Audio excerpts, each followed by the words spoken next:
Buen día y gracias por la enseñanza, profesor Robinson Ferreira. Vamos a comenzar este segundo nivel, profesor Ferreira, ya mucho más consciente del conocimiento, profesor. Y usted dijo que íbamos a un nivel superior y también a darle un poco de fin a estas temáticas de Dios, droga y crónica, que quedamos en primera de crónica en la vez pasada. Y que dijimos que con precisión se escribió en Jerusalén, que pertenece al libro número 13 de la Sagrada Escritura, la primera de Crónica, y la segunda de Crónica pertenece al texto número 14, que después venían Esdras, Nehemías, Esther, y así hasta que llegaban a Job, ¿verdad? Por lo tanto, sí, ahí en la correlación del libro del Antiguo, pero que más que todo, profesor, nos place decir que gracias por la enseñanza, profesor, y que usted es una persona ecuánime, y dice nuestro Padre, y que se centra para que cada uno piense, y que nos enseña que sí, que la religión y la teología nos enseña a adorar a Dios y a alabarlo, y que si nosotros nos sentimos bien en un grupo religioso, es mejor que estar en un antro de perdición y de droga, como los temas de esa droga, profesor, y que vamos a terminar hoy. Y por eso yo quiero intervenir hoy, profesor, y hacerle alguna pregunta. Se dice que la profesora escribió también en libros, como el de Crónica 13, y el 14, ¿quién lo escribió? No, también Esdras. Y en Jerusalén el 13 de Crónica, y que abarca un tiempo de entre 107 a 1077 a 1037 antes de la era cristiana, para un total completado de 460 años antes de Cristo. Y que por lo tanto esta primera de Esdras, usted nos dijo, profesor, que es un libro que trata sobre genealogías, que son crónicas genealógicas. Y que también, profesor, nos dijo usted, para poder entrar a la segunda, que el deseo sincero de este Esdras era despertar la conciencia de los judíos y de su apatía que tenían en esas épocas, y restaurarlos y ayudarles a darse cuenta de que en realidad eran herederos de la bondad amorosa del Todopoderoso y del pacto que Dios hizo con su pueblo. Por consiguiente, en la crónica puso ante ellos un relato completo de la historia de la nación, y así les habló de la historia de la nación, un relato completo. Y ese pueblo hasta el día de hoy continúa con vida, y pronto será una potencia también mundial. Y tiene partidos políticos y todo, pero no se olvida mucho que nunca que la religión se encarga, y la teología, de alabar, y nos enseña a alabar a Dios y estar lo mejor posible en los principios y valores sociales. Por lo tanto, podemos decir que Dios hizo todo bien. Las plantas medicinales, quizás la sociedad de hoy en día debe estar agradecida del nacimiento de la morfina, del opio en los chinos, para las cuestiones curativas que sirve, por ejemplo, el cannabis, el hachís o la marihuana, y la mayoría de medicinas hechas en Alemania y en todas partes del mundo. Los medicamentos tienen coca, sedantes, en esa forma quizás Dios sintió bondad por la humanidad, y que sabía que era una humanidad que venía enferma del paraíso, porque se acarrearon las enfermedades al pecar contra Dios. Eso lo podemos hablar en teología, y que teología nunca se olvide alabar a Dios.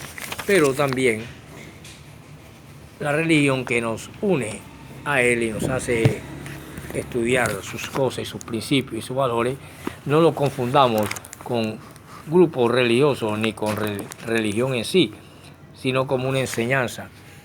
Y que de todas maneras, si nos sentimos bien en un grupo socialmente, somos seres sociales y podemos estar en ese grupo, y si ahí se lee la palabra de Dios y usted ve transformaciones en su vida, nadie lo obliga a no ser de determinada cuestión religiosa.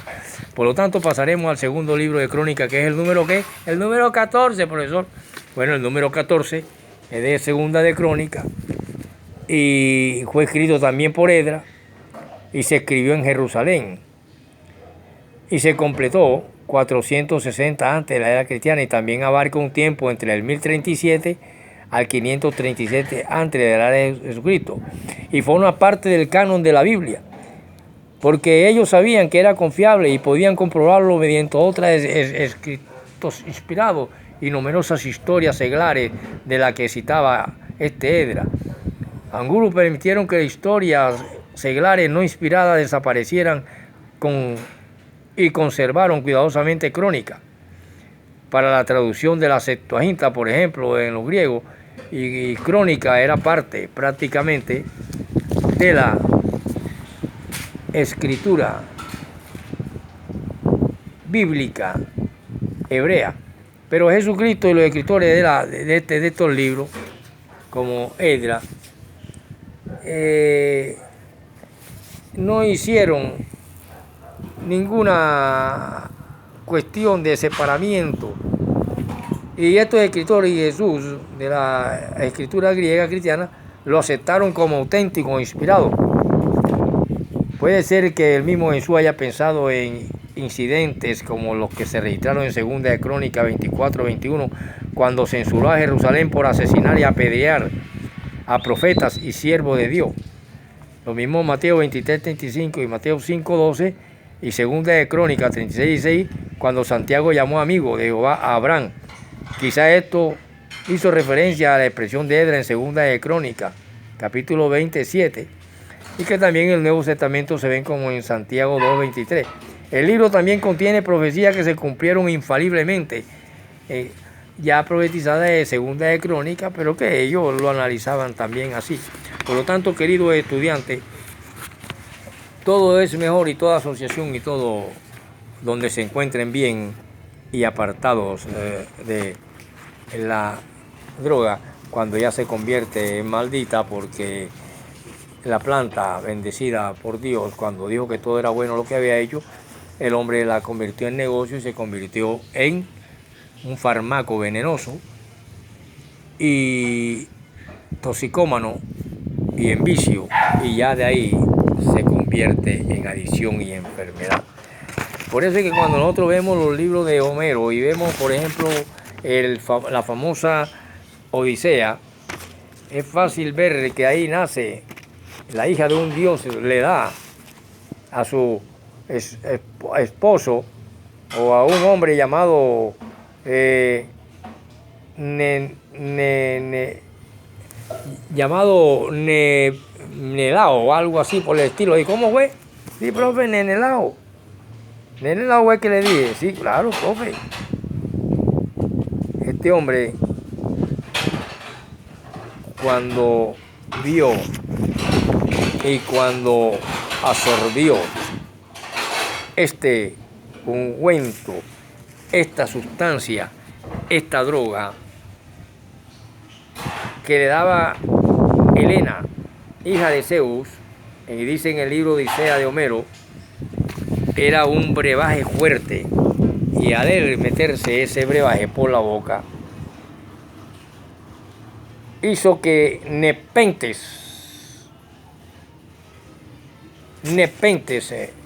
era el protagonista o el hombre de esta historia en el libro de Homero, en la Odisea, y Nepentes tomó, y era tan poderosa esta droga que quien bebía de ella inmediatamente se le olvidaba todo, y que en cambio se olvidaba de los más queridos seres y de todos los males. Dice el poeta de la Odisea llamado Homero que esa droga era tan fuerte que el ser humano que la consumía podía ver morir a su madre, a su hijo ante sus ojos, y no vertía ni una sola lágrima ni sentía nada. Y si bebía demasiado de ella, se ponía a bailar y a cantar a gritos delante de los cadáveres. El hombre ha recurrido desde tiempos inmortales a los venenos sagrados para sumergirse en exaltaciones religiosas. En la antigüedad los persas trataban de obtener revelaciones divinas por medio de una droga llamada soma, una poción que hacía al veedor semejante a Dios e igualito a Dios los hacía sentir.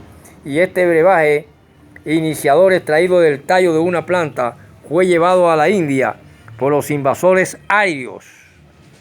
Este jugo embriagador lo bebían los sacerdotes en las ceremonias religiosas, fuera de los sagrados lugares y dentro de los sagrados lugares en las mesas de sacrificio, de los sacrificios de los antiguos Vedas o llamados védicos. Los brahmanes, por ejemplo, de donde proviene el budismo, este brahman era padre de Buda, había creado el brahmanismo, pronunciaban esta oración: hemos bebido el soma, nos hemos vuelto iniciados, nos hemos vuelto y hemos llegado a la luz como si fuéramos un dios y hemos alcanzado a los dioses.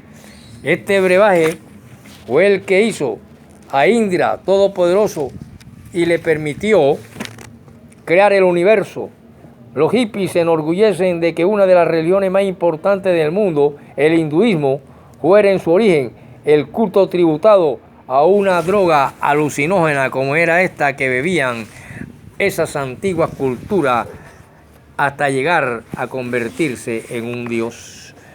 De esta manera podemos decir que el alma es un fiato maravilloso que no se escapa y se nos escapa también sin ruido al morir. Continuaremos con la próxima clase y con otros temas y así le damos fin a Dios y la droga y el libro de Crónicas.